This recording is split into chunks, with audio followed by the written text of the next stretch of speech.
ನಮಸ್ತೆ ಸರ್. ನಮಸ್ತೆ ಮೇಡಮ್. ನಿಮ್ಮ ಹೆಸರು? ರಾಜ. ಯಾವ ಊರಿದು? ಇದು ಜೆ.ಸಿ. ನಗರ, ಚಾಮುಂಡಿ ಹಿಲ್ಸ್ ರೋಡ್, ಮೈಸೂರು. ಏನ್ ಮಾಡ್ಕೊಂಡಿದ್ದೀರಾ ಸರ್? ಹೈನುಗಾರಿ. ಎಷ್ಟು ವರ್ಷದಿಂದ ಮಾಡ್ತಾ ಇದ್ದೀರಾ? 25-30 ವರ್ಷದಿಂದ ಮಾಡ್ತಾ ಇದ್ದೀವಿ. ಅಂದ್ರೆ ನೀವೇ ಸ್ಟಾರ್ಟ್ ಮಾಡಿದ ಅಥವಾ ನಿಮ್ಗೂ ಮುಂಚೆ ನಿಮ್ ತಂದೆ ಯಾರಾದ್ರೂ ಮಾಡಿದ್ರು? ಮುಂಚೆ ನಮ್ಮ ತಂದೆ ನಮ್ಮ ತಾಯಿಯಿಂದ ಸ್ಟಾರ್ಟ್ ಮಾಡ್ತಿದ್ದೀವಿ. ಅದು ಎಷ್ಟು ವರ್ಷದಿಂದ ನಡೀತಾ ಇದೆ? ನಾವು ಚಿಕ್ಕ ಮಕ್ಕಳಿಂದನೂ ನಡ್ಕೊ ಬರುತ್ತೆ. ನಾವು ಚಿಕ್ಕ ಮಕ್ಕಳಲ್ಲಿ ಇದ್ದಾಗ ಇನ್ನೊಬ್ಬರ ಮನೇಲಿ ಹಸು ಅವರು ಸಾಕಿದ್ರು, ನಾವು ಅವ್ರ ಮನೇಲಿ ಕೆಲಸ ಮಾಡ್ತಾ ಇದ್ದೋ. ಓಕೆ. ತೊಪ್ಪೆ ಬಾಚೋದು, ಹಾಲು ಕರ್ಕೊಡೋದು, ಮೈ ತೊಳೆಯೋದು ಮಾಡ್ತಾ ಇದ್ದೋ. ಅವರೇ 2 ಹಸು 2 ಕರು ಕೊಟ್ಟಿದ್ರು. ಆ ಕರುಯಿಂದ ಸಾಕೊಂಡು ಅದೇ ಹೈನುಗಾರಿಕೆ ಮಾಡ್ಕೊಂಡು ಜೀವನ ಸಾಗಿಸ್ತಾ. ಓಕೆ. ಈಗ ಸದ್ಯಕ್ಕೆ ನಿಮ್ಮ ಹತ್ರ ಎಷ್ಟು ಹಸುಗಳಿದೆ? ಒಂದು ಹಸು 11 ಇದೆ. ಓಕೆ. ಕಡ್ಸು 4 ಇದೆ. 1-2 ಕರು ಇದೆ. ಯಾವ ತಳಿ ಇದೆ sir? HF, Jersey, all black, ಪಾಟಿಕಾ ಬಣ, ಮಕ್ಸೋಗು, ಗರಡ ಎಲ್ಲ ಇದೆ. ಸರ್, ಈಗ ಯಾವ ಹಸು ಎಷ್ಟು ವಯಸ್ಸು ಎಲ್ಲದಕ್ಕೂ? ಮ್ಯಾಮ್, ಇದು ವಯಸ್ಸು ಹೇಳಕ್ಕಾಗಲ್ಲ ನಾವು. ಯಾಕೆಂದ್ರೆ ಕೆಲವು ಕಡೆ ನಾವು ತಂದಿರ್ತೀವಿ, ಮನೇಲೆ ಹುಟ್ಟಿರೋದಾದ್ರೆ ಇಷ್ಟು ವರ್ಷ ಆಗಿದೆ ಅಂತ ಅನ್ಬೋದು. ಹೊರಗಡೆನೂ ತಂದಿರ್ತೀವಲ್ಲ, ನಾವು ವಯಸ್ಸು ಹೇಳಕ್ಕಾಗಲ್ಲ. ಕರಾವು ಹೇಳ್ಬೋದು, ಇಷ್ಟನೇ ಕರಾವು ಆಗಿದೆ ಅಂತಾನು ಹೇಳ್ಬೋದು. ಇದು ನೋಡಿ, ಇದು 5ನೇ ಕರಾವು. ಇವಾಗ ಬೆಳಗ್ಗೆ 6 ಲೀಟರ್, ಸಂಜೆ 6 ಲೀಟರ್ ಕೊಡುತ್ತೆ. ಇವಾಗ ಸೇಮ್ ಇದು ಕರು ಹಾಕಿರೋದು ಇದ್ರ ತರನೇ ಇದೆ, ಗರಡ ಇದು. ಇದು ನೋಡಿ, ಇದು ಈಗ ಒಂದು 3 ತಿಂಗಳು ತೆನೆ. ಈಗ ಒಂದು 3 ಲೀಟರ್ ಹಾಲಿದೆ ಅಷ್ಟೇ. ಇವಾಗ ಕಮ್ಮಿ ಆಗ್ಬಿಟ್ಟಿದೆ ಎಲ್ಲ. ತೆನೆ ಆಯ್ತಿದಂಗೆ ಎಲ್ಲ ಕಮ್ಮಿ ಆಗ್ಬಿಡುತ್ತೆ. ಇದು ಅಷ್ಟೇನೆ. ಇದು ಜರ್ಸಿ. ಇದ್ರಲ್ಲೂ ಇವಾಗ ಒಂದು ಬೆಳಗ್ಗೆ 3 ಲೀಟರ್, ಸಂಜೆ 2 ಲೀಟರ್ ಇದೆ. ಇದಕ್ಕೂ 3 ತಿಂಗಳು ಆಗಿದೆ. ಇವಾಗ ಇನ್ನೊಂದು 3 ತಿಂಗಳು ಕರ್ಕೊಂಡ್ಬಿಟ್ರೆ ಅದು ಸ್ಟಾಪ್ ಮಾಡಬೇಕು. ಇದು ಜರ್ಸಿಲಿ ರೆಡ್ ಬಣ್ಣ. ಇದು ಬೆಳಗ್ಗೆ 5 ಲೀಟರ್, ಸಂಜೆ 5 ಲೀಟರ್ ಇದೆ. ಇದು 3ನೇ ಕರಾವು. ಎಷ್ಟೇ ಮೇವು ಕೊಟ್ರು ಮೈ ಕಟ್ಟಲ್ಲ ಇದು. ಅದೊಂದು ಪ್ರಾಬ್ಲಮ್ ಇದು. ಇದು ನೋಡಿ, HF. ಇದು ನಾನು ತಂದಾಗ ಬೆಳಗ್ಗೆ 8 ಲೀಟರ್, ಸಂಜೆ 8 ಲೀಟರ್ ಹಾಲಿತ್ತು. ಇವಾಗ ಇನ್ನೂ 4 ತಿಂಗಳಾಗಿದೆ ಕರು ಹಾಕಿ. ಈಗ ಬೆಳಗ್ಗೆ 5 ಲೀಟರ್, ಸಂಜೆ 5 ಲೀಟರ್ ಬಂದ್ಬಿಟ್ಟಿದೆ. ಅದು ಬೇಸಿಗೆಗೆ ಏನೇ ಕೊಟ್ರು, ನಾವು ಎಷ್ಟೇ ನೀರು ಕುಡಿಸಿದ್ರು ಹಾಲು ಮಾತ್ರ ಬರೀಕಿಲ್ಲ. ಇದು ನೋಡಿ, ಇದು ಮನೇಲಿ ಜರ್ಸಿ ಹುಟ್ಟಿರೋದು. ಇದು ಬೆಳಗ್ಗೆ 7 ಲೀಟರ್, ಸಂಜೆ 6 ಲೀಟರ್ ಹಾಲಿದೆ. ಇದು ನೋಡಿ, 15 ಕೊಡ್ತಿತ್ತು. ಈಗ 5 ತಿಂಗಳು ತೆನೆ. ಬೆಳಗ್ಗೆ 5 ಲೀಟರ್, ಸಂಜೆ 3 ಲೀಟರ್ ಇದೆ. ವಯಸ್ಸು ಹೇಳಕ್ ಆಗಲ್ಲ. ಕರಾವು ಹೇಳ್ಬೋದು, ಇಷ್ಟಿಷ್ಟನೇ ಕರಾವು ಅಂತ. ಇದು ನೋಡಿ, ಇದು 3ನೇ ಕರಾವು. ಇದು 4ನೇ ಕರಾವು. ಇವಾಗ ತೆನೆ ಆಗಿದೆ, 4ನೇ ಕರಾವು. ಸರ್, ಈಗ ದಿನಕ್ಕೆ ನಿಮಗೆ ಟೋಟಲ್ ಎಷ್ಟು ಹಾಲು ಕೊಡ್ತಾ ಇದೆ? ಮೇಡಮ್, ಈಗ ಸಮ್ಮರಲ್ಲಿ ಕಮ್ಮಿ. ಬೇಸಿಗೆ ಟೈಮಲ್ಲಿ ಫುಲ್ ಕಮ್ಮಿ ಆಗುತ್ತೆ. ಮಿನಿಮಮ್ ಅಂದ್ರೂ ಒಂದು 60-70 ಲೀಟರ್ ಗಂಟ ಫಸ್ಟ್ ಹಾಲು ಹಾಕ್ತಿತ್ತು. ಈಗ ಸಮ್ಮರಲ್ಲಿ ಒಂದು 45-50 ಒಳಗಡೆ. ಅದರಲ್ಲಿ ನಮಗೆ ಸ್ವಲ್ಪ ಸಿಟಿ ಒಳಗಡೆ ವರ್ಕ್ ಮನೆಗೆ ಕೊಡೋದ್ರಿಂದ ಮೇಂಟೈನ್ ಮಾಡ್ಬೋದು. ಡೈರಿ ಹಾಕಿದ್ರೆ ಮೇಂಟೈನ್ ಮಾಡೋಕ್ಕಾಗಲ್ಲ. ಈಗ ನಿಮ್ಗೆ ಬರೋ ಹಾಲಲ್ಲಿ ಹೇಗೆ, ಎಲ್ಲಿ ಡೈರಿ ಕೊಡ್ತಾ ಇದ್ದೀರಾ ಅಥವಾ ಸುತ್ತಮುತ್ತ ಮನೆಗಳಿಗೆ ಕೊಡ್ತಾ ಇದ್ದೀರಾ? ಇಲ್ಲಿ ಅಕ್ಕಪಕ್ಕ ಮನೆಗಳಿಗೆ ಕೊಡ್ತೀವಿ. ಮಿಕ್ಕಿದ ಡೈರಿಗೆ ಹಾಕ್ತೀವಿ. ಅಕ್ಕಪಕ್ಕ ಮನೇಲಿ ಅಂದ್ರೆ ಎಷ್ಟು ಲೀಟರ್ ಕೊಡ್ತಾ ಇದ್ದೀರಾ? ಒಂದು ಬೆಳಿಗ್ಗೆ ಹೊತ್ತು ಒಂದು 30 ಗಂಟೆ ಹಾಕ್ತೀವಿ. ಈವ್ನಿಂಗ್ ಅಲ್ಲಿ ಒಂದು 10 ಲೀಟರ್ ಅಷ್ಟೇ. ಇನ್ನು ಮಿಕ್ಕಿದ್ದು ಡೈರಿಗೆ. ಇಲ್ಲಿ ಕೊಟ್ಟಾಗ ಎಷ್ಟು ಕೊಡ್ತಾ ಇದ್ದೀರಾ ನೀವು ಪರ್ ಲೀಟರ್ಗೆ? ಪರ್ ಲೀಟರ್ 50 ರುಪೀಸ್ ಇದೆ. ಇಲ್ಲಿ 50 ರುಪೀಸ್ ಇದೆ. KMF ಹಾಕಿದ್ರೆ 35 ರುಪೀಸ್ ಇದೆ. ಇದ್ರದ್ದು ಹಸುಗಳದೆಲ್ಲ ಫೀಡ್ ಎಲ್ಲ ಹೇಗೆ?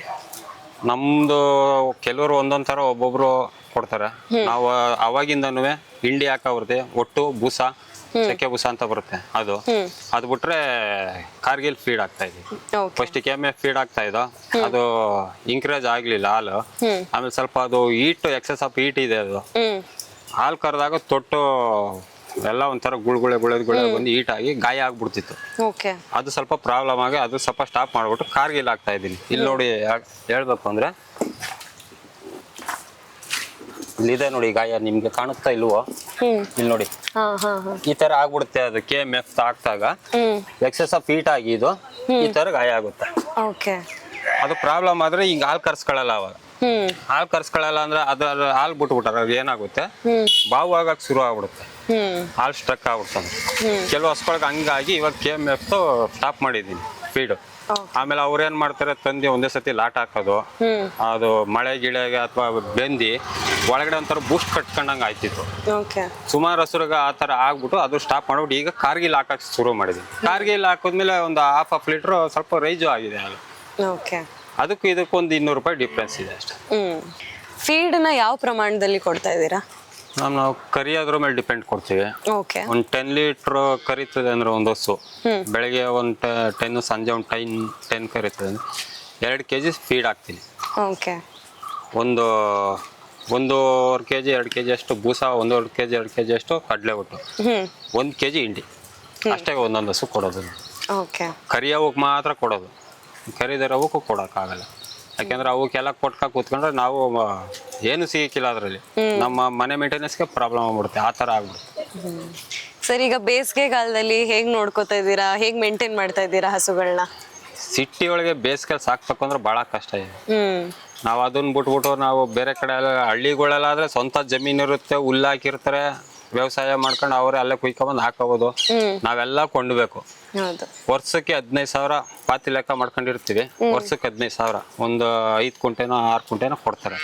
ವರ್ಷಕ್ಕೆ ವರ್ಷದ 15,000 ಮೇವು ಕೊಡಬೇಕು. ಅದ್ ಬಿಟ್ರೆ ನಮ್ಗೆ RMC ಇದೆ, ಕೋಸನ್ ಸೊಪ್ಪು ಸಿಗುತ್ತೆ, ಮಂಗಳೂರು ಸೌತೆಕಾಯಿ, ಮಾಮೂಲಿ ಸೌತೆಕಾಯಿ ಇದೆಲ್ಲ ಸಿಗ್ತಾ ಇರುತ್ತೆ. ಅದೆಲ್ಲ ತಗೊಬಂದು ಮೇಂಟೈನ್ ಮಾಡ್ತೀವಿ.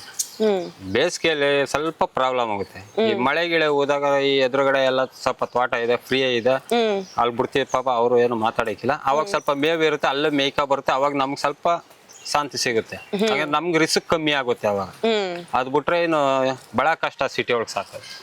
ಸರ್, ಸಿಟಿಲ್ ಸಾಕಕ್ಕೂ ಹಳ್ಳಿಲ್ ಸಾಕಕ್ಕೂ ಇನ್ನೇನ್ ವ್ಯತ್ಯಾಸ ಅನ್ಸುತ್ತೆ ನಿಮಗೆ? ತುಂಬಾ ವ್ಯತ್ಯಾಸ ಇರುತ್ತೆ ಮೇಡಮ್. ಯಾವ ರೀತಿಲಿ? ಇದು ಮೇಡಮ್ ಸಿಟಿ ಅಂತ ಅಂದ್ರೆ ನಾವೊಂದು ಮೇವು ತರಕ್ಕೆ ಹೋಗ್ಬೇಕು, ಒಂದು ಏನೇ ಐಟಮ್ ತರಬೇಕು ಅಂದ್ರೆ ನಾವು ದೂರನೇ ಹೋಗ್ಬೇಕು. ಮಿನಿಮಮ್ ಅಂದ್ರೆ ಒಂದು 7-8 ಕಿಲೋಮೀಟರ್ ಗಂಟೆ ಹೋಗ್ಬೇಕು. ಹಳ್ಳಿ ಆದ್ರೇನು ಅಕ್ಕಪಕ್ಕ ಜಮೀನ್ ಇರುತ್ತೆ, ಅವ್ರ ಜಮೀನಲ್ಲೇ ಹೋಯ್ತಾರೆ, ಹಿಂಗೆ ಕುಯ್ಕೊಂಡು ಯಾವಾಗ ಬೇಕು ಅವಾಗ ಬರ್ತಾರೆ. ನಮ್ಗೆ ಯಾವ ಟೈಮಲ್ಲಿ ಹೋಗ್ಬೇಕು ಅದೇ ಟೈಮಲ್ಲಿ ಹೋಗ್ಬೇಕು, ಆವಾಗಲೇ ಹುಲ್ ಕುಯ್ಕೊ ಬರ್ಬೇಕು. ನಾವ್ ಏನಾದ್ರು ಮೇವು ತರಬೇಕು ಅಂದ್ರೆ ಬೆಳಗಿನ ಟೈಮಲ್ಲಿ ನಮ್ ಕೆಲಸ ಎಲ್ಲ ಮುಗಿಸ್ಕೊ ಹೋಗ್ಬೇಕು. ಹಳ್ಳಿಲ್ಲ ಆದ್ರೆ ಏನಪ್ಪಾ ಅಂದ್ರೆ ಯಾವಾಗ ಬೇಕಾದ್ರು ಹೋಗ್ಬೋದು ಬಿಡೋ. ನಾವೊಂದ್ ಮದುವೆ ಆಗ್ಲಿ, ಒಂದ್ ಸಾವಾಗ್ಲಿ, ಒಂದ್ ಕಾರ್ಯ ಆಗ್ಲಿ, ಸಿಟಿ ಅವ್ರು ಎಲ್ಲೂ ಹೋಗಕ್ಕಾಗಲ್ಲ ಮೇಡಮ್. ಮನೇಲಿ ಯಾರು ಒಬ್ರು ಹಸ್ಕೊಳತ್ರ ಇರ್ಬೇಕು. ಬಟ್ ಏನಪ್ಪಾ ಅಂದ್ರೆ ನಾವು ಮನೇಲಿ ಕಟ್ಟಿ ಸಾಕಿಲ್ಲ, ನಾವು ಇರೋದು ಅದನ್ನ ಹೇಳ್ಬಿಡ್ತೀನಿ. ಸಿಟಿ ಒಳಗೆ ಸಾಕೋದು ಬಹಳ ಕಷ್ಟ ಇದೆ. ನಿನ್ ಸ್ವಂತ ಜಾಗ ಇದೆ, ಅವ್ರು ಕೊಟ್ಟಿಗೆ ಮಾಡ್ಕೊಂಡು ಕೊಟ್ಟಿಗೆ ಒಳಗೆ ಕಟ್ಕೊಂಡೆ ಅವ್ರು ವ್ಯವಹಾರ ಮಾಡ್ಬೇಕು. ನಮ್ಗೇನಪ್ಪಾ ಅಂದ್ರೆ ಸ್ವಲ್ಪ ಫ್ರೀಡಮ್ ಇದೆ. ಅದ್ರಿಂದ ನಾವೇನ್ ಮಾಡ್ತೀವಿ, ಈ ಬೇಸಿಗೆಯಲ್ಲಿ ಮನೆ ಒಳಗೆ ಕಟ್ಟಿ ಸಾಕಕ್ಕೆ ಆಗಲ್ಲ. ಈ ತರ ಹೊರಗಡೆ ಗಾಳಿಯಿಂದ ಇದ್ರೆ ಹಸುಗಳು ಬಹಳ ಬಚಾವಾಯ್ತು. ಇವಾಗ ನೋಡಿ, ಇಲ್ಲಾಂದ್ರೆ ಬೇರೆ ಕಡೆ ಬರೀ ಮನೆ ಒಳಗೆ ಕಟ್ಟು ಸಾಕಿರ್ತಾರಲ್ಲ, ಹೋಗಿ ನೋಡಿ ಆ ಹಸುಗಳಿಗೂ ಹೆಂಗಿದೆ, ನಾವು ಹೊರಗಡೆ ಬುಟ್ಟಿ ಸಾಕೊಂಡಿರೋದಕ್ಕೂ ಹೆಂಗಿದೆ, ಅದೊಂದು ಸ್ವಲ್ಪ ಡಿಫ್ರೆನ್ಸ್ ಗೊತ್ತಾಗುತ್ತೆ. ಹಳ್ಳಿ ಅವ್ರದ್ದು ಏನಿಲ್ಲ, ಅಚ್ಚಕಡಂಗ್ ಮನೆ ಮುಂದೆ ಕಟ್ಕೋತಾರೆ, ಹೋಯ್ತಾರೆ, ಹುಲ್ಲು ಹಾಕತ್ತಾರೆ, ತಗೊಬಂದು ಹಾಕ್ಬಿಡ್ತಾರೆ. ಅಂದ್ರೆ ನೀವು ಈಗ ಹಸುಗಳನ್ನೆಲ್ಲ ಹೊರಗಡೆ ಹಂಗೆ ಬಿಡ್ತೀರಾ? ಎಲ್ಲೂ ಹೋಯ್ಕಿಲ್ಲ ನಮ್ದು. ಕೆಲವು ಊರೊಳಗಡೆ ಹೋಯ್ತವೆ, ಅವರು ಅನ್ನಪ್ಪನ ಸುರಿದಿರ್ತಾರೆ, ತಿಂತಾರೆ. ಕವರ್ ಅಲ್ಲಿ ಏನಾರು ಎಸ್ಬಿಟ್ಟೋಗಿರ್ತಾರೆ, ಎಲ್ಲ ಕವರ್ ಪವರ್ ಎಲ್ಲ ತಿಂತಾರೆ. ಅದು ಬಹಳ ಡೇಂಜರ್ ಆಗುತ್ತೆ. ಅದ್ ಕವರ್ ಒಳಗಡೆ ತಿಂದು ಒಳಗಡೆ ಸುತ್ಕೊಂಡು ಕಳ್ಳಲ್ಲಿ ಹೋಯ್ತು ಅಂದ್ರೆ ಹಸು ಮಂಕ ಆಗ್ಬಿಡುತ್ತೆ, ತೀರು ಹೋಗ್ಬಿಡುತ್ತೆ, ನಮ್ಗೆ ಗೊತ್ತಾಗ್ಲಿಲ್ಲ. ಇವಾಗ ಯಾವ್ದೋ ಫಂಕ್ಷನ್ ಮಾಡಿರ್ತಾರೆ, ಇವಾಗ ನಾವ್ ಇಲ್ಲಿರ್ತೀವಿ, ನಮಗ್ ಗೊತ್ತಿಲ್ಲ. ಊರೊಳಗೆ ಹೋಗಿರ್ತಾರೆ, ಅನ್ನ ಮಿಕ್ಕೈತೆ ಅಂದ್ಬಿಟ್ಟು ಸುರಿದ್ ಬಿಡ್ತಾರೆ, ಪಾಯಸ ಮಿಕ್ಕೈತೆ ಅಂದ್ಬಿಟ್ಟು ಸುರಿದ್ ಬಿಡ್ತಾರೆ, ತಿನ್ಬಿಡ್ತಾರೆ ಅವರು, ನಮಗ್ ಗೊತ್ತಿಲ್ಲ. ಹೊಟ್ಟೆ ಉಬ್ರಿಸ್ಕೋ ಇದೇನ್ ಇವತ್ತು ಚೆನ್ನಾಗಿ ಮೇಯ್ಕ ಬಂದೈತೆ ಅಂತ ನಾವ್ ಅನ್ಕೋತೀವಿ. ರಾತ್ರಿ ಆಯ್ತದೆ ಮಂಕ ಹಿಡ್ದ್ಬಿಟ್ಟು ಬೆಳಗ್ಗೆ ಅಷ್ಟೊತ್ತಿಗೆ ತೀರೋಗ್ಬಿಟ್ಟಿರುತ್ತೆ. ಅದು ಬಹಳ ಡೇಂಜರ್. ಇವಾಗ ನಮ್ದು ತೋಟ ಬಿಟ್ರೆ ಇನ್ನೆಲ್ಲೂ ಹೋಗಲ್ಲ. ನಮ್ಗೆ ತೋಟ ರೂಢಿ ಆಗಿದೆ, ಆ ತೋಟ ಬಿಟ್ರೆ ಇನ್ನೆಲ್ಲೂ ಹೋಗಲ್ಲ. ನಮ್ದು ಹೊರಗಡೆ ಹೋಗಿ ಏನು ತಿನ್ನಕ್ಕೂ ಇಲ್ಲ. ಅದೊಂದು ನಮ್ಗೆ ಸ್ವಲ್ಪ ನೆಮ್ಮದಿ ಇದೆ. ಫಸ್ಟ್ ಹೋಗಿದೆ ನಮ್ದು 2-3 ಹಸು ಹೋಗ್ಬಿಡ್ತು, ಅದೇ ತರ ಅನ್ನ ಎಲ್ಲ ತಿನ್ಬಿಟ್ಟು ಹೋಗ್ಬಿಟ್ಟು. ಅದಕ್ಕೋಸ್ಕರ ಇವಾಗ ನಾವೇನ್ ಮಾಡಿದ್ವಿ, ಸ್ವಲ್ಪ ತೋಟ ಫ್ರೀ ತಗೊಂಡು ತೋಟಕ್ಕೆ ಹೊಡೆದು ಅದರಿಂದ ಸ್ವಲ್ಪ ನೆಮ್ಮದಿ ಇದೆ. ಸರ್, ಈಗ ಹೈನುಗಾರಿಕೆ ಮಾಡೋದ್ರಲ್ಲಿ ನಿಮಗೆ ಯಾವ ತರ ಚಾಲೆಂಜಸ್, ಅಂದ್ರೆ ಏನ್ ತರ ತೊಂದರೆಗಳು ಬರುತ್ತೆ ಜಾಸ್ತಿ? ಸಿಕ್ಕಾಪಟ್ಟೆ ತೊಂದರೆ ಆಗುತ್ತೆ ಮೇಡಮ್. ಸಿಟಿ ಒಳಗೆ ಸಾಕಕ್ ಸಿಕ್ಕಾಪಟ್ಟೆ ತೊಂದರೆ ಇರುತ್ತೆ. ಉಣ್ಣೆ ಬರುತ್ತೆ, ಆ ಉಣ್ಣೆ ಬಂದ್ಬಿಟ್ರಂತ ಹಸ್ಗಳು ಫುಲ್ಲು ವೀಕ್ ಆಗ್ಬಿಡ್ತವೆ. ಏನಾರು ಇದೆ ನಮ್ ತಾವು ಇದೆ, ಇಲ್ಲ ಅನ್ಬಾರ್ದು, ಬಂದಿದೆ. ಈ ಆಕ್ಚುಲಿ ಹೇಳ್ಬೇಕು ಅಂದ್ರೆ ನೋಡಿ, ಇಲ್ಲೇ ಸಣ್ಣ ಸಣ್ಣ ಕಾಣುತ್ತಾ, ಇದು ಉಣ್ಣೆ ಅಂತ. ಈ ಉಣ್ಣೆಗಳಿಗೆ ನಾವು ಔಷಧಿ ಸವರ್ಬೇಕು. ಔಷಧಿ ಸವರಿದ್ರು ಅದು ಪ್ಯೂರ್ ಆಗಿ ಸವರ್ತು ಅಂದ್ರೆ ಹಸ್ಗಳು ಮಂಕಿಡ್ಬಿಡ್ತವೆ. ಅದು ನೆಕ್ಕ ಬಿಟ್ರಂತೂ ಅದಕ್ಕೂ ಒಳಗಡೆ ಪ್ರಾಬ್ಲಮ್ ಆಗ್ಬಿಟ್ಟು ಅದು ಲೆನ್ಸು ಗಿನ್ಸು ಅದು ಎಲ್ಲ ಹೋಗ್ಬಿಡುತ್ತೆ. ಅದು ಪ್ರಾಬ್ಲಮ್. ಅದು ಬಿಟ್ರೆ ಇನ್ನು ಬಾವು ಸ್ವಲ್ಪ ಕೆಚ್ಚಲು ಬಾವುದು ಒಂದ್ ಸ್ವಲ್ಪ ಪ್ರಾಬ್ಲಮ್ ಆಗ್ಬಿಡ್ತವೆ. ಈ ಕರ್ದಿದ ತಕ್ಷಣ ನಾವೇನ್ ಮಾಡ್ತೀವಿ, ಯಾವಕ್ಕೂ ಮಲ್ಗಾಕ್ ಬಿಡಲ್ಲ, ಮೇವ್ ಹಾಕಿರ್ತೀವಿ, ಮೇವ್ ತಿನ್ಕೊಂಡು ನಿಂತಿರ್ತವೆ. ನಮ್ದೇ ಮೇವು ಯಾವಾಗ್ಲೂ ಸಂಜೆ ಮೇಲೆ ಹಾಕೋದು. ಕೆಲವ್ರು ಏನ್ ಮಾಡ್ತಾರೆ, 12 ಗಂಟೆಗೆ ಒಂದ್ಸತಿ 3 ಗಂಟೆಗೆ ಒಂದ್ಸತಿ ಹಿಂಗ್ ಕೊಡ್ತಾರೆ. ನಾವ್ ಹಂಗ್ ಕೊಡಿಕಿಲ್ಲ. ಇವಾಗ ನಾವು 4 ಗಂಟೆಗೆ ಕಟ್ಟಾಕ್ಬಿಟ್ಟು ಮೇವ್ ಹಾಕಕ್ ಶುರು ಮಾಡಿದ್ರೆ ಸಂಜೆಲೆ ಹೊಟ್ಟೆ ತುಂಬ ಕೊಟ್ಬಿಡ್ತೀವಿ. ಇನ್ನು ನಾಳೆ ಸಂಜೆ ಗಂಟೆ ಏನು ಇರಿಕಿಲ್ಲ. ಫೀಡ್ ಐಟಮ್ ಮಾತ್ರ ಬೆಳಿಗ್ಗೆ ಒಂದು ಟೈಮ್, ಮಧ್ಯಾಹ್ನ ಒಂದು ಟೈಮ್ ಕೊಡ್ತೀವಿ. ನೀರು ಎಷ್ಟು ಬೇಕು ಕುಡಿಲಿ ಅಂದ್ಬಿಟ್ಟು ತೊಟ್ಟಿಗೆ ತುಂಬಿಸ್ತೀವಿ. ಸರ್, ಈಗ ನೀವು ಮಾಡ್ತಿರೋ ಹೈನುಗಾರಿಕೆ ನೀವು ಒಬ್ಬರೇ ಮಾಡ್ತೀರಾ, ನಿಮ್ಮ ಫ್ಯಾಮಿಲಿಯಿಂದ ಸಪೋರ್ಟ್ ಅಥವಾ ಯಾರಾದ್ರೂ ಹೆಲ್ಪ್ ಮಾಡ್ತಾರಾ? ಒಬ್ಬರೇ ಇಷ್ಟೊಂದು ಕಟ್ಕೊಂಡು ಮಾಡಕ್ ಆಗಲ್ಲ ಮೇಡಮ್. ಯಾಕೆಂದ್ರೆ ನಮ್ಗೆ ಕೊಟ್ಟಿಗೆ ಇದ್ರೆ ನೀವ್ ಹೇಳ್ದಂಗೆ ಒಬ್ಬರೇ ಮಾಡ್ಕೊಬಿಡ್ಬೋದು ಬಿಡು ಅಂತ ಅನ್ಬೋದು. ಏಕ ಕಟ್ಟಾಕ್ಬಿಟ್ಟು ಸುರ್ಕ ಬಂದ್ಬಿಡ್ಬೋದು. ಅದು ನಾವು ಹೊರಗಡೆ ಕಟ್ಟಿ ಮಾಡ್ತಾ ಇದೀವಲ್ಲ, ಫ್ಯಾಮಿಲಿ ಸಪೋರ್ಟ್ ಫುಲ್ ಇದೆ ನಮ್ಗೆ. ಚಿಕ್ಕ ಮಕ್ಳು, ನನ್ನ ಮಕ್ಕಳಿಂದ ಹಿಡಿದು ದೊಡ್ಡವ್ರ ಗಂಟನು ಫುಲ್ ಸಪೋರ್ಟ್ ಇದೆ. ಯಾಕೆಂದ್ರೆ ನಾವು ಆ ಕಡೆ ಹೋಯ್ತಂದ್ರೆ ಇವ್ರುಗಳೇ ನಾವಿಲ್ಲ ಅಂದ್ರು ಅವ್ರುಗಳೆಲ್ಲ ಕಟ್ಟಾಕೊಂಡು ಅವರೇ ಹಾಕಿ ಎಲ್ಲ ತಿನ್ನಿಸ್ತಾ ಇರ್ತಾರೆ, ಮಾಡ್ತಾ ಇರ್ತಾರೆ. ಇವಾಗ ನೋಡಿ ನನ್ನ ಮಗ ಇದ್ದಾನೆ, ನನ್ನ ಇಲ್ಲ ಅಂದ್ರೂ ನನ್ನ ಕೆಲಸ ನನ್ನ ಮಗ ಮಾಡ್ತಾರೆ. ಆ ಥರ ಒಳ್ಳೇದು. ಈಗ ನಿಮ್ದು ರುಟೀನ್ ಹೇಗಿರುತ್ತೆ ಬೆಳಗಿಂದ ರಾತ್ರಿ ಹಸುಗಳ ಜೊತೆ? ಬೆಳಗ್ಗೆ ಹೇಗಿರುತ್ತೆ ನಿಮ್ದು? ಮೇಡಮ್, ನಮ್ದು ಹಸುಗಳ ಜೊತೆ ಒಡನಾಟ ಅಂತ ಅಂದ್ರೆ 4 ಗಂಟೆ ಮೇಲೆ. ಅದ್ರ ಜೊತೆಲೆ ಇದ್ದು 7 ಗಂಟೆ ತನಕ ಇರ್ತೀವಿ ಜೊತೆಲಿ. ಅದ್ ಬಿಟ್ರೆ ಮಾಮೂಲಿ ಊಟ ಗೀಟ ಮಾಡ್ಕೊಂಡು ಮಲ್ಕೊಂಡ್ರೆ ಇನ್ನು ಬೆಳಗ್ಗೆ 4:15 ಶುರು ಮಾಡ್ತೀವಿ ನಾವು. 4:15 ಎದ್ದು ತೊಪ್ಪೆ ಎಲ್ಲ ಗೋರ್ ಹಾಕೊಂಡು ಗಲೀಜಾಗಿರೋವೆಲ್ಲ ಮೈ ತೊಳ್ಕೊಂಡು, ಆ ಮೈ ತೊಳ್ದಾದ್ಮೇಲೆ 5 ಕಾಲ್ಗೆ ಹಾಲು ಕರೆಯಕ್ಕೆ ಶುರು ಮಾಡ್ತೀವಿ. ಹಾಲೆಲ್ಲ ಕರೆದಾದ್ಮೇಲೆ ಫೀಟ್ ಕೊಟ್ಬಿಟ್ಟು ಬಿಚ್ಚ ಓಡಿಸ್ಬಿಡ್ತೀವಿ, ಅಷ್ಟೇ ನಮ್ದು. ಇನ್ನು ಹೊಂಟೋಗ್ಬಿಟ್ರೆ ಇನ್ನು 11 ಗಂಟೆಗೆ ಬರ್ತಾರೆ. ನಾವು 1 ಗಂಟೆಗೆ ಮಧ್ಯಾಹ್ನ 1 ಗಂಟೆಗೆ ಫೀಡ್ ಕೊಡೋದು ಪುನಃ. ಅದು ಕೊಡುವಾಗ್ಲೇನೆ ಪಾಪ ಅದು ಕೊಡುವಾಗ್ಲೇನೆ ನಾವು ಇನ್ನು ಪುನಃ ಅದ್ರ ಜೊತೆಗೆ ಒಡನಾಟ ಮಾಡೋದು. ಅದು ಬಿಟ್ರೆ ನಮ್ಗೆ ಇನ್ನು ಫುಲ್ಲು ಫ್ರೀಡಮ್. ಹಸ್ಗಳಿಂದ ನಮ್ಗೆ ಸ್ವಲ್ಪ ನೆಮ್ಮದಿ ಇದೆ. ಯಾಕಂದ್ರೆ ಇನ್ನೊಬ್ರ ಹತ್ರ ಹೋಗಿ ಕೈ ಚಾಚ್ಕೊಂಡು ಸಂಬಳಕ್ಕೆ ನಿಂತ್ಕೋಬೇಕು. ಇದ್ರಲ್ಲಿ ಹಂಗಿಲ್ಲ, ನಮ್ ಸ್ವಂತ ದುಡಿಮೆ. ಎಷ್ಟೇ ಬಂದ್ರು ಲಾಸ್ ಆದ್ರೂ ನಮ್ದೇ, ಆದಾಯ ಆದ್ರೂ ನಮ್ದೇ. ಇದು ಇನ್ನು ಅಲ್ಲೋಗಿ ನಮ್ಗೆ ರಜಾ ಕೊಡಿ, ನಮ್ಗೆ ಸಂಬಳ ಕೊಡಿ, ನಮ್ಗೆ ಸಂಬಳ ಸಾಲಿಕ್ಕಿಲ್ಲ, ಈ ವ್ಯವಹಾರನೇ ಇರಿಕಿಲ್ವಲ್ಲ. ನೆಮ್ಮದಿ ಕೆಲಸ ಇರುತ್ತಲ್ಲ. ಸರ್, ಈಗ ಸದ್ಯಕ್ಕೆ ಯಾವ್ಯಾವ ಹಸು ಪ್ರೆಗ್ನೆಂಟ್ ಇದೆ? ಮೇಡಮ್, ಪ್ರೆಗ್ನೆಂಟ್ ಇದೆ ನೋಡಿ. ಅದು 3 months ಇದೆ, ಇದು 3 months ಇದೆ. ಇದು ಈಗ ಕೊಡ್ಸಿದೀನಿ 1.5 month ಆಗಿದೆ. ಅದು 5 months ಆಗಿದೆ. ಅದ್ ನೋಡಿ, ಅದು ಇನ್ನೇನೋ ತುಂಬ್ದೇನೆ. ಅದು ಇನ್ನೊಂದು 15 days ಅಲ್ಲಿ ಕರು ಆಗುತ್ತೆ. ಇದು ನೋಡಿ, ಇದೆಲ್ಲ ಕಡ್ಸ್ಕೊಳ್ಳಿ ಈಟಿಗೆ ಬರ್ಬೇಕು. ಇನ್ನು ಸೆಮೆನ್ಸ್ ಇವಾಗೆಲ್ಲ ಕೊಡ್ಸಿಲ್ಲ. ಇನ್ನು ಅದೊಂದು ಪ್ರಾಬ್ಲಮ್ ಆಗ್ಬಿಟ್ಟಿದೆ ನೋಡಿ. ನಿಮ್ಗೆ ಅದೊಂದು ಹೇಳ್ಬೇಕು ಇವಾಗ ನಾನು. ನೋಡಿ, ಇದು ನಿಮ್ಗೆ ಹೇಳ್ಬೇಕಾಯ್ತು. ಇದು ಸೆಮೆನ್ ಕೊಡ್ಸಿದೆ. ಮಾಮೂಲಿ 6 month 7 monthಗೆ 7 monthಗೆ ಹಾಲು ಬಿಡಬೇಕು. ಹಾಲು ಆಟೋಮೆಟಿಕ್ ಆಗಿ ಡೌನ್ ಆಗೋಯ್ತು. ನಾವು ತೆನೆ ಇದೆ ಅನ್ಕೊಂಡು ನಾನು 4 ಚೆಕ್ ಮಾಡಿಸಿದಾಗ 4 month ಅಂತ ಹೇಳಿದ್ರು. 7 monthಗೂ ಮಾಮೂಲಿ ಹಾಲು ಸ್ಟಾಪ್ ಮಾಡಿದೆ. ಇವಾಗ 5-10 ಕರು ಹಾಕ್ಬೇಕಾಯ್ತು. 5ನೇ ತಾರೀಕು 6ನೇ ತಾರೀಕಲ್ಲಿ ಕರು ಹಾಕ್ಬೇಕಾಯ್ತು. ಚೆಕ್ ಮಾಡಿಸಿದ್ರೆ ತೆನೆನೇ ಇಲ್ಲ ಅಂತ ಅಂದ್ಬಿಟ್ರು. ಇವಾಗ ಸೆಮೆನ್ ಕೊಟ್ಟವರು ಒಬ್ರು, ಚೆಕ್ ಮಾಡಿದವರು ಅವ್ರೇನೆ. ಇವಾಗ ಈ ತರ ಅಂತಂದ್ರೆ ಈ ತರ ಆಗ್ಬಿಟ್ಟಾಗ ನಮ್ಗೆ ಬಹಳ ಪ್ರಾಬ್ಲಮ್ ಆಗ್ಬಿಡುತ್ತೆ. ಇವಾಗ ಅದಕ್ಕೆ ಸುಮ್ಮನೆ ಕೈಯಿಂದ ಹಾಕಿ ತಿನ್ಸ್ಬೇಕು, ಪುನಃ ಇವಾಗ ಸೆಮೆನ್ ಕೊಡಿಸ್ಬೇಕು, ಪುನಃ 9 months ಸಾಕ್ಬೇಕು. ಸರ್, ಈಗ ನೀವು ಸೀಮೆನ್ ಎಲ್ಲ ಹೇಗೆ ಕೊಡಿಸ್ತೀರಾ? ಮೇಡಮ್, ನಾವು ಗೌರ್ಮೆಂಟ್ ಹಾಸ್ಪಿಟ್ಲ್ಗೆ ಅವ್ರಿಗೆ ಫೋನ್ ಮಾಡ್ತೀವಿ. ಅವ್ರ ಹಸು ಯಾವ್ದು ಅಂತ ಕೇಳ್ತಾರೆ. ನಾವ್ ಇಂಥ ಹಸು ಅಂತಂದ್ರೆ ಯಾವ್ದು ಸೆಮೆನ್ ಹಾಕ್ಲಿ ಅಂತ ಕೇಳ್ತಾರೆ. ನಾವು HF ಬೇಕಂದ್ರೆ HF, ಜರ್ಸಿ ಬೇಕಂದ್ರೆ ಜರ್ಸಿ, ಹಾಲ್ ಬೆಳಕ್ ಬೇಕಂದ್ರೆ ಹಾಲ್ ಬೆಳಕ್ ಅವರು ತಂದೆ ಅದನ್ನ ಹಾಕೊಡ್ತಾರೆ. ಇದು ನೋಡಿ, ಇದು 8 months ಆಗಿದೆ. ಇನ್ನೊಂದು 1 month ಒಳಗಡೆ ಅದು ಕರು ಹಾಕ್ಬೇಕು. ಇವಾಗ ಅದಕ್ಕೆ ಕೇರ್ಫುಲ್ ಆಗಿ ನೋಡ್ಕೋಬೇಕು. ಇವಾಗ ಅದು 7 months. ಇವಾಗ ಹಾಲ್ ಸ್ಟಾಪ್ ಮಾಡಿದೀನಿ. ಅದು HF ಹಾಲ್ ಸ್ಟಾಪ್ ಮಾಡಿದೀನಿ. 16 ಲೀಟರ್ 17 ಲೀಟರ್ ಗಂಟ ಹಾಲು ಕೊಟ್ಟಿದೆ ಫಸ್ಟ್ ಕರಾವಲ್ಲಿ. ಇದು 2ನೇ ಕರಾವು ಇವಾಗ ಇರೋದು. ಇವಾಗ್ಲೂ HF ಕೊಡಿಸಿದೀನಿ. ಅದು ಯಾವ್ದಾಗುತ್ತೆ ಏನು ನೋಡ್ಬೇಕು ಮೇಡಮ್. ಸರ್, ಈಗ ನಿಮ್ಮ ಹತ್ರ ಎಷ್ಟು ಹಸುಗಳಿದೆ? ಇದರಲ್ಲಿ ಮನೇಲೆ ಹುಟ್ಟಿರೋ ಹಸುನ ಇದು ಅಥವಾ ನೀವು ತಂದಿರೋದ ಆಚೆಯಿಂದ? ಮನೇಲಿ ಹುಟ್ಟಿರೋ ಈಗ ಇದಾವೆ, ಒಂದು 4-5 ಇದಾವೆ. ಮನೇಲಿ ಹುಟ್ಟಿರೋ ಒಂಥರ ನಾವು ಪ್ರೀತಿಯಿಂದ ಸಾಕ್ತಿವಿ. ಅವಕ್ಕೆ ಅಕ್ಕಪಕ್ಕದವ್ರ ಕಣ್ಣು ಇರುತ್ತಾನೆ. ಯಾಕೆಂದ್ರೆ ನಾವು ಹೊರಗಡೆ ಕಟ್ಟಿ ಮಾಡೋದು, ಅವು ಕೆಚ್ಚಲು ಗಿಚ್ಚಲು ಚಂದಾಗಿ ಬಿಟ್ಟಿರ್ತವೆ. ಹಿಂಗ್ ಸಾಕವ್ನೆ ಹಂಗ್ ಸಾಕ್ತಾವನೆ ಅಂತ ಅಂದ್ಬಿಟ್ಟು ಕಣ್ಣು ಬೀಳುತ್ತೆ. ಅದೇ ಸ್ವಲ್ಪ ಪ್ರಾಬ್ಲಮ್ ಆಗ್ಬಿಡ್ತವೆ. ಅಂತವನ್ನ ಕೆಲವು ಮಾರಾಕ್ ಬಿಡ್ತೀನಿ. ಅದ್ ಬಿಟ್ರೆ ಕೆಲವು ಇಲ್ಲಿ 10 ಹಸುನು ಎಲ್ಲ ಹೊರಗಡೆಯಿಂದಾನೇ ತಂದಿರೋದು ನಾನು. ಈಗ ನೀವು ತಂದಿರೋದಂದ್ರೆ ಎಲ್ಲಿಂದ ತರ್ತೀರಾ? ಇವಾಗ ನಮ್ಮಂಗ ಹಸು ಸಾಕಿರ್ತಾರೆ. ನಾವು ಹುಲ್ಲಿಗೆ ಹೋಗಿರ್ತೀವ, ಮಾರ್ಕೆಟ್ಗೆ ಸೊಪ್ಪು ಹೋಗಿರ್ತೇವ, ಅಲ್ಲಿ ಎಲ್ಲ ಪರಿಚಯ ಇರ್ತಾರೆ. ನನ್ಗೆ ಹಸು ಬೇಕು ಅಂತ ಅಂದಾಗ ಹಣ ಇಂಥ ಕಡೆ ಐತೆ ಬನ್ನಿ ತೋರಿಸ್ತೀನಿ ಅಂತ ಹೇಳ್ತಾರೆ. ಹೋಯ್ತಿವಿ. ಅವ್ರೆಲ್ಲ ಹೇಳ್ತಾರೆ ಅಲ್ಲಿ ಹೋಗೋದು ನೋಡೋದು. ಇಷ್ಟ ಆಯ್ತು ಅಂದ್ರೆ ಹಿಡ್ಕೊಂಡು ಬರೋದು, ಇಲ್ಲಾಂದ್ರೆ ಇನ್ನೊಂದ್ ಕಡೆ ನೋಡ್ಕೊಂಡು ಇರೋದು. ಓಕೆ. ಆ ಥರ ಮಾಡ್ಕೊಂಡ್ ಬರ್ತೀವಿ ನಾವು. ಇವಾಗ ನೋಡಿ ಇದೆಲ್ಲ ಮನೇಲಿ ಹುಟ್ಟಿದೆ, ಒಂದು 4-5 ಮನೇಲಿ ಹುಟ್ಟಿದೆ. ಇವಾಗ ಅವನ್ನ ಸಾಕೊಂಡು ಹೋಗ್ತಾ ಇದೀನಿ. ಇವಾಗ ನೋಡಿ ಅದು ಇಷ್ಟೊತ್ತಿಗೆ ತೆನೆ ಆಗ್ಬೇಕಾಯ್ತು, ಸೆಮೆನ್ಸ್ ಕೊಡಿಸ್ಬೇಕಾಯ್ತು ನಾನು. ಅದು ಕಾಯಿ ಜ್ವರದಿಂದ ಪ್ರಾಬ್ಲಮ್ ಆಗ್ಬಿಡ್ತದು. ಓಕೆ. ಅದು ವೀಕ್ ಆಗ್ಬಿಟ್ರು, ಈಗ ಪುನಃ ಸೆಮೆನ್ ಕೊಡ್ಸಕ್ಕೆ ಬಂದಿದೆ. ಹಂಗಂದ್ರೆ ಏನು ಮೇಡಮ್? ಕಾಯಿ ಬಾಯಿ ಜ್ವರ ಅಂತಂದ್ರೆ ಅದು ವರ್ಷಕ್ಕೊಂದ್ಸತಿ ಬರುತ್ತೆ. ಅದು ಊಟ ಮಾಡಕ್ಕಾಗಲ್ಲ, ಬಾಯೆಲ್ಲ ಉಣ್ಣಾಗ್ಬಿಡುತ್ತೆ, ಕಾಲುಗಳೆಲ್ಲ ಗಾಯ ಆಗ್ಬಿಡ್ತವೆ.